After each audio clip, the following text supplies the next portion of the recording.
can lose on the day. We've seen that in their Cricket World Cup, obviously, with the powerhouse of India losing to the Black Caps. But they'll just, like I say, take one game at a time. What's happened in the past has happened. This is a whole new tournament.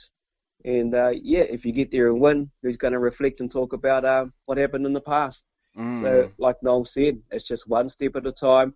Focus on one game at a time. That's how we'll get there. We can't think too far ahead and just work on our plan. They're ready for it. They got there nice and early, and it all started last night in a good win over the Malawians. Look, the Malawians came out in front in that first quarter right at the start. They were beating our Silver Ferns, but then the girls clicked into another gear and blew them away. And second quarter, third quarter, and then the fourth, and brought on a few changes. And yeah, like she said in the media interview after the game, one game at a time. She knows there will be the big ones. We've seen what England's done at the Com Games, and it's anyone's game, mate. So see what happens, eh? Yeah, England are going to be pretty dangerous, though, aren't they? I mean, they're definitely going to be a team to look out for. Hey. Yeah, will be. They'll be massively hard over there.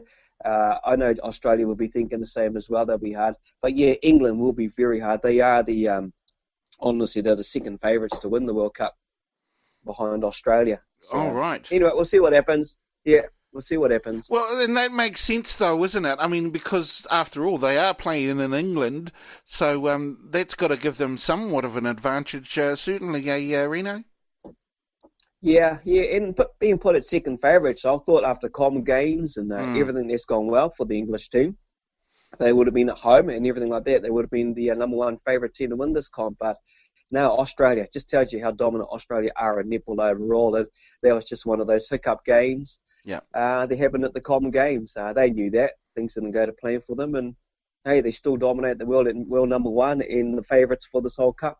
Yeah, they're always going to be tough. They've always been pretty tough, Australia? I mean, they're almost every World Cup they go in and is number one.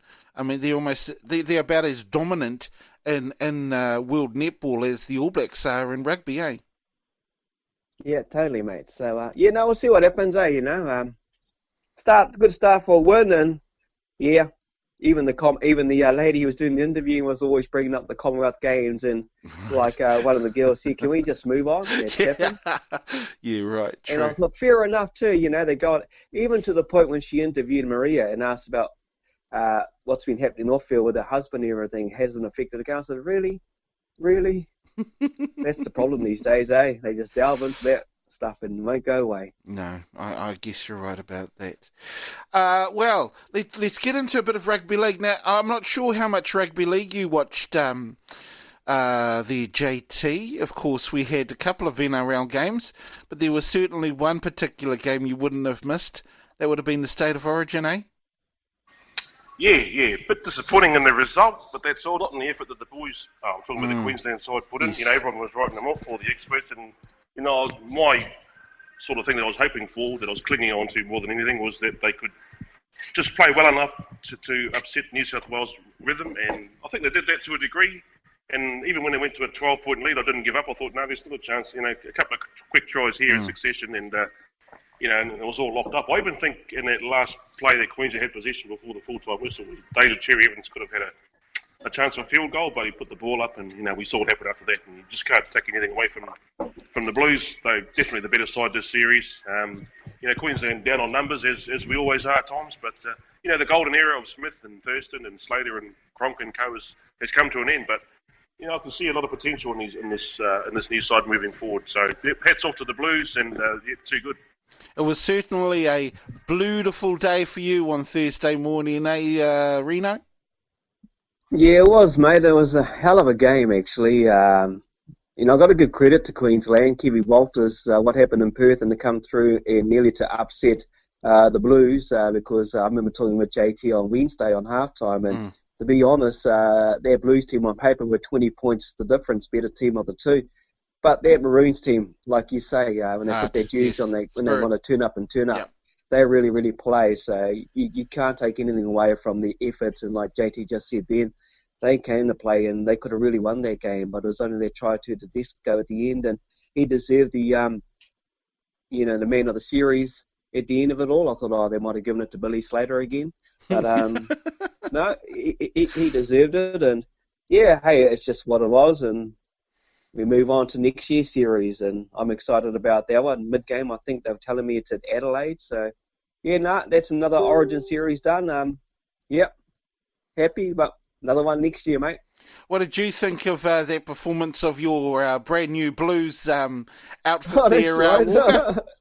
Well, there you go, Keithy. I mean, you took the words right out of my mouth. I mean, I hate to blow my trumpet, but I must have a strike rate on the show of about 90% and picking a lot of the right picks. Right. Maybe I should put some money for full-time, make us a bit of extra cash so we can go over to France. But, no, a great game, Keithy, and sadly, deep down I was hoping the Maroons would take it away, but it wasn't to be. And, it's the Blues year, and may they long bask in the celebrations of victory, because I think next year the Queenslanders are going to come back, reevaluate what went wrong, this time around, and I think, the Blues could be a few drinks between them winning another series, but that'll be a watch this space. But good on the Blues, Rino and the boys celebrate the win, because they're quite far and few between. It was always going to be tough, AJT, especially being in Sydney, but Raa brings up a good point. Where did things go wrong, do you reckon, for the Maroons? Well, firstly, I'm not sure if you can hear the music playing in the background, but while Raa was talking, Billy Joel's classic song Honesty is playing, and not a word of what Raa Walker said was honest. Seriously.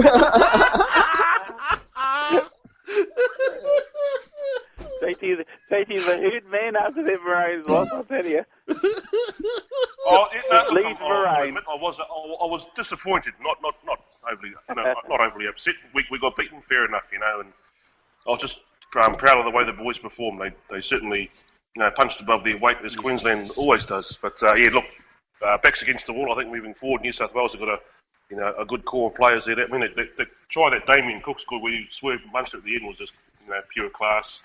Tedesco with his electric feet, he's been the player of the series for probably 2 years, but Billy only needed to play 2 games last year to beat him, which is fair enough. Upset, disappointed, but not overly broken or Well, they were too good. That's all there is to it, and that was the honesty. Just ask Billy Joel. Yes. And also, knowing that the Black Caps made the final for the World Cup the next day probably helped alleviate any of that thought as well, JT? Yeah, so I must admit, towards the end of the game there, a mate of mine was texting me, the Black Caps are this, the Black Caps are that. I didn't want to switch the channel. I didn't want to break the focus on Queensland, and then I thought, I can't help it. This is getting so. I was trying to do the split screen thing, and just watching channel switching. Yeah. So it was disappointing, but look, and the Black Caps certainly did alleviate some of that disappointment to a degree. Actually, to a huge degree, let's be honest. Yes, I agree. I agree too. I completely agree. And of course, it made Reno's day even happier the next day, staying up so late in the morning, Reno? Oh, I was watching that game and I thought, it was hard to get the bloody sleep after that game. I think like 2 o'clock in the morning. Tried to watch a bit of cricket. I went to sleep, then woke up, getting ready to go to work 2 or 3 hours later. And saw that one, and I was like, holy hell, what a night there was. Yeah. So, plenty to say on the radio the next morning. Heaps to say. But otherwise, hey, it was a great night for some, early morning for some. But, yeah, love Origin, mate. Got to wait around another year and bring it on next year. Look, I got photos that popped up when I was at the Suncorp Stadium 2 years on this day watching. And, man, those are good memories. Even though my team got wasted, I don't care. But I enjoyed the atmosphere, the venue and everything. But, yeah, another series of Origin. Some players stepped up. Damien Cook, he's one of the best number 9s in the world. And talking of the best number 9s in the world, I'm looking forward to seeing Cameron Smith run out tonight. True that. Now, just before we do get on to the NRL games, though, let's just talk about one thing that I found really interesting, because it's very rare to see intercept try. Especially in the state of origin. But we got to see 2 of them. AJT, there were 2 intercept tries in that game, which is very, very rare. What did you reckon? Oh, yeah, I think it showed the level of commitment from both sides, and obviously a little bit of desperation too from Queensland. So, it's one of those things. I think Dane Gagai is a perfect. A classic example of the intercept when that game won, and you look back further, Rino might remember a guy called Ryan Girdler. He was the intercept king. He used to park himself in the opposition's backline almost, and have a jersey, one of their jerseys under his one, and then almost call for the ball. So, yeah, Ryan Girdler made an art form out of it. And look, it's one of those things. I've never ever done an intercept because I was too lazy to get up in the line. But given the chance, I'm sure I would have struggled my way to the try line for the last 2 meters. No, well, yeah, it just goes to show. Gagai boy, he's pretty quick, but man. That Tommy Turbo, he certainly lives up to that name, doesn't he? Because he certainly, when he's got those turbos going, man, he's just uncatchable, isn't he, Rino? He is, and it's only been revealed that last night everyone talked Josh Addo-Carr is the fastest man in the league. Mm-hmm. Well, after that intercept, Tommy Turbo, by per kilometre of speed, was actually faster. Wow. Than Josh Addo-Carr at any game at a high level. So Tommy Turbo lives up to his name, you're right. And they tried the end there of Tedesco, and JT will remember this as well. Look, I was hurt when Queensland came back in its great era time, and Coyne, all right at the end, in the 79th, 80th minute when Queensland never gave up. But this is back in the Mal Meninga days, and they went on and on and on. I'm sitting in my chair as a youngster yelling, no, and then Coyne gets it over the try line and broke the hearts of New South Wales. So I kind of reflected on that when Tedesco got their try on Wednesday night, sorry. And yeah, but anyway, bit of history there. And Tommy Turbo's fast, mate. You were fast like in one back in your day there, Keith. Oh, yeah. Well, I don't think I was as fast as either of them. That's for sure. I think your name was his Tommy Turbo. You're Keithy Turbo.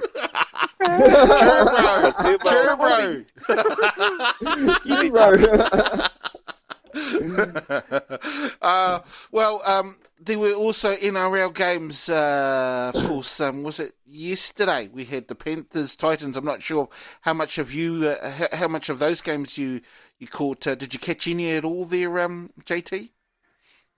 No, I didn't, mate. But I've had a look at the NRL app, and I've seen the highlights and the typical results. Well, sorry, the first one was as per plan. I think Panthers too good for the Titans, but the next one, big surprise. Yeah, the Bulldogs got up over the Knights. Yes. But good for Dean Pay. I mean, he's been on the chopping block for the best part of the season, and he's just hanging in there. And I think Canterbury should stick with him. They've got to give him some time and some decent cattle on the field. I mean, they've had Kieran Foran as one of their big signings. He's been out for a fair bit of it. Dylan Napa also was another one of their big signings. So I think give him at least another year or two to try and form some sort of a combination and a unit there amongst those Canterbury Bankstown players, because they are one of the most staunchly followed teams in the competition. But so a good win for them last night. The Knights just keeping on going with what's been their season so far. Win, loss, win, loss, win.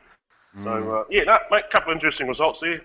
Panthers pushing their way back towards the top 8. They were written off a little bit earlier in the year, but I think they've got a pretty good run home. So I think they might they'll squeeze into the 8, no problem. Panthers certainly must have looked good yesterday, Reno. Yeah, mate. Everyone picked their win, I would guess. But I said one JT said, the Dogs at the bottom there knocked over the Knights. Sounds too familiar when you see the Warriors games. But anyway, a big surprise. Didn't see that one coming. No. Of course, that Bulldogs, the Bulldogs Knights, that must have been one heck of a game. Maybe the Knights are hurting after getting the hurt from the Warriors the week before, eh? Oh, might be. I don't know. I don't know if you can use it with Kalen because he's out for a little while. Kalen Punga. Just don't know. Look, Mitchell wasn't there obviously with origin duties, everything like that. Just one of those games. So these are those games when guys have had origin duties where these 2 points are vital. And unfortunately for the Knights, it's kind of upset their little travel a bit. But good on the doggies. Dean Pay, been a staunch doggy for many years, great player back in his day. Remember him back in the Parramatta days as well. But yeah, he deserves to stay there coaching. The other big game today will be the Rabbits and Sea Eagles. Yes. It's going to be a hell of a good game, actually. Okay. What do you reckon, the JT, Rabbits and Sea Eagles? That's shaping up as being a pretty good contest, I think. The Rabbits been in a bit of a lull lately, and Manly just seem to be making their way quite nicely with their bits and pieces lined up, and they've been hit by injuries throughout the season. So Mate, I think Rabbitohs, but not by many.